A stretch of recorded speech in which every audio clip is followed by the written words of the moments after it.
Hello. So, I've seen a lot of chatter online, especially around the AYN Thor, about front ends. Now, I've covered a lot of the various front ends in previous videos, and I'll continue to cover any updates, any new front ends as we go forward. However, someone asked me a question in my Discord, which you can join below, and it kind of got me thinking. And that question was, why do you need a front end?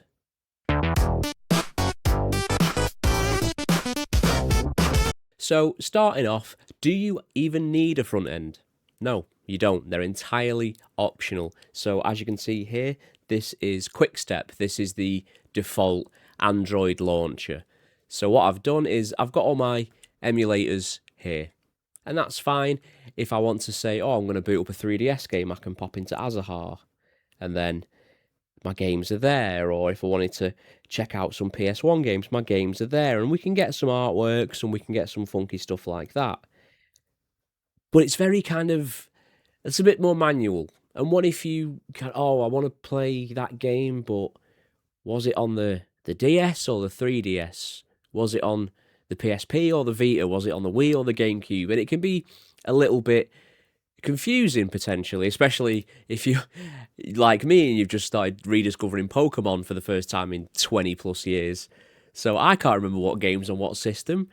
And also, it looks okay, but the way I always look at it is most of you at home, or at least your parents, will probably have libraries of books and DVDs, and you can stick them under the telly, you can keep them randomly organised. But what if you had a nice bookshelf? Not like the one I had before, ignore that.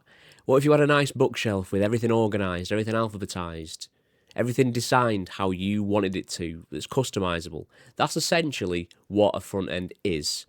So there's many that have been popping up recently. The most popular one, I think, at the moment being Cocoon and Isu, which almost kick-started the craze around front ends. My personal favourite, still ESDE, particularly on single screen devices, although Cocoon, very, very close second, and with each update, it gets closer and closer to that top spot. Will it take the crown? Maybe one day.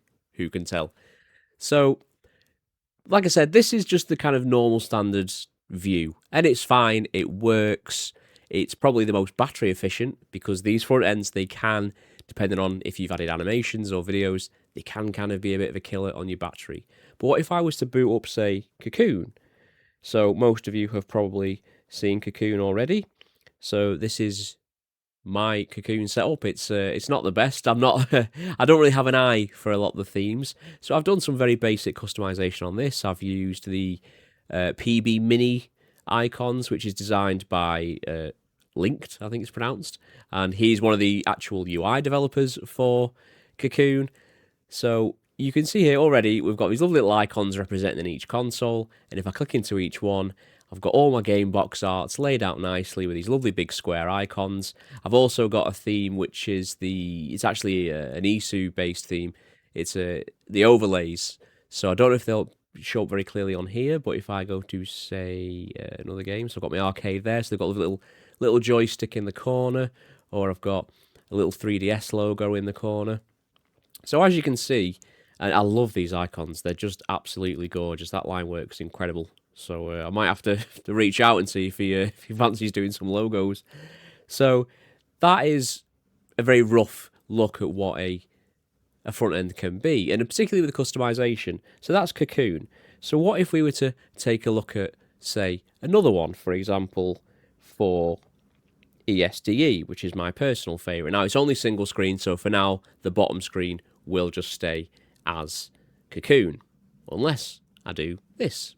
Ta-da! There we go. So there are companion apps for Emulation Station or ESDE. However, just for the sake of this video, I just wanted to kind of showcase it as it comes, basically. So the one thing I really love about ESDE, and it's something I've covered before, is the fact that with their themes, if I go to my UI settings here and go to our theme downloader, there is this massive repository of themes that people have been developing. Some of these I've been using for, a decade at least at this point. And there's just, the thing I really like about ESDE's themes is that a lot of the front ends, the themes it's a bit of a new coat of paint. The colours might be different, the icons might be different, but the core experience is the same. However, if I just showcase here, so this is the XMB theme by a user called Rob Zombie, who's done an absolute ton of development work both on ESDE and also this theme in particular. And this is basically a great version of the old cross-media bar from your PS3, PSP days.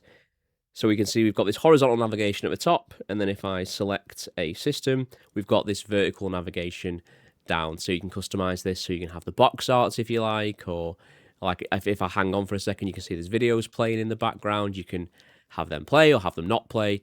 So you have that level of customization. If I go to UI settings and change the theme to this ISO interpreted one, which I really like, you can see when it loads. So we've got a standard vertical and vertical. We've got a vertical carousel here by default, and we've got a vertical games list as well. What we can also do is a lot of these themes come with variants. So if I go for a grid, what this will do is I'll still have my vertical consoles, but I'll have my grid for my games. And I think this looks absolutely gorgeous. So I'm a big fan of kind of grid-based layouts, especially when you've managed to scrape all the box art. So this is the ISO interpreted theme on ESDE. And I love as well, you can see in the background of these console icons, there's little artworks. There's Master Chief there. I think that's Pitfall, Pac-Man, Spelunky, I think that is. So there's all sorts, and these have all been made by fans of games and creators, and people are still releasing new themes to this day. And I imagine that as the retro emulation scene starts to grow, like it has been, and it'll grow further and further and further, there'll be even more to choose from.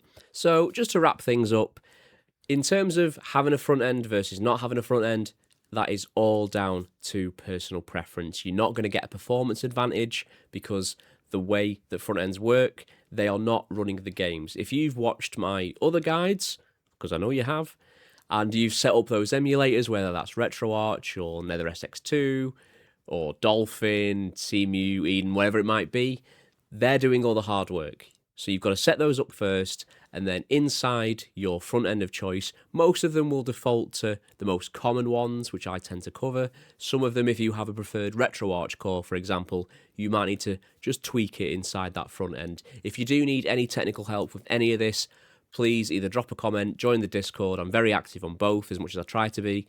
Discord's a little bit easier because the YouTube comment UI is not the best, and as the channel's grown, I've found myself kind of missing a lot more because I can only see the most recent and I can't see any replies, and that's a whole other conversation.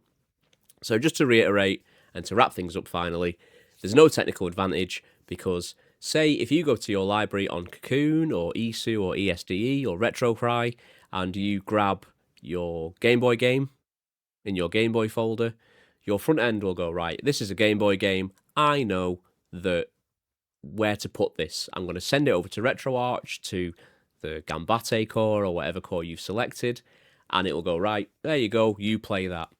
And then once you've done with the game and you quit out of RetroArch or you close the emulator, it'll go, right, that's done, cool. And then I know for things like Cocoon, it has features like playtime tracking, which is always very cool. It has a little now playing window that pops up.